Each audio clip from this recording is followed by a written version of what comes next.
Spanish football কিংবদন্তি ও Real মাদ্রিদের সাবেক গোলরক্ষক ইকার ক্যাসিয়াস এবং বার্সেলোনার কিংবদন্তি লিওনেল মেসি এই দুজন ছিলেন ফুটবল ইতিহাসের সবচেয়ে জমজমাট প্রতিদ্বন্দ্বিতার কেন্দ্রবিন্দুতে, যা পরিচিত ছিল এল ক্লাসিকো নামে।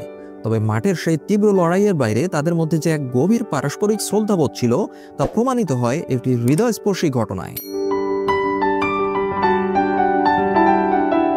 ঘটনাটি ঘটেছিল 2019 সালের মে মাসে। তখন ক্যাসিয়াস পর্তুগালের ক্লাব পোর্তোতে খেলতেন। একদিন সকালে অনুশীলনের সময় হঠাৎই তিনি গুরুতর অসুস্থ হয়ে পড়ে। দ্রুত তাকে হাসপাতালে নিয়ে যাওয়া হয় এবং জানা যায় তিনি হার্ট অ্যাটাকের শিকার হয়েছেন।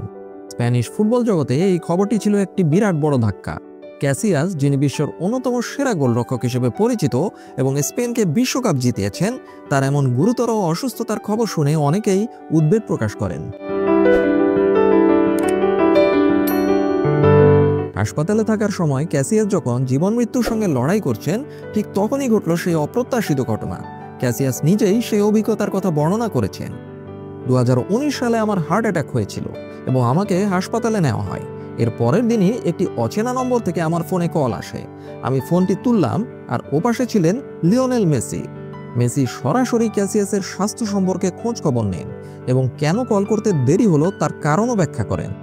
ইকার ক্যাসিয়াসের ভাষায় সে বলল, আরে ইকার, আমার কাছে তোমার নম্বর ছিল না, তাই আমি পিকে, যে কিনা বার্সেলোনায় লিওনেল মেসির সতীর্থ ছিলেন, তার কাছ থেকে এই নম্বরটি জোগাড় করেছি।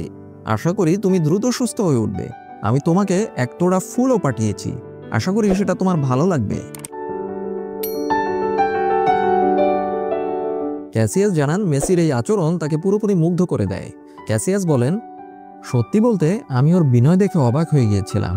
তার আমাকে ফোন করার কোনো দরকারই ছিল না। এর আগে আমাদের মধ্যে কোনো বন্ধুত্বও ছিল না।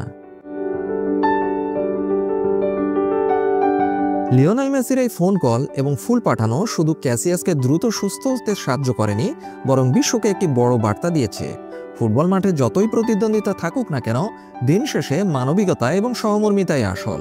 এই ছোট ঘটনাটি প্রমাণ করে যে লিওনেল মেসি কেবল একজন ফুটবল জাদুকর নন, তিনি একজন অসাধারণ বিনয়ী এবং মানবিক একজন মানুষও বটে।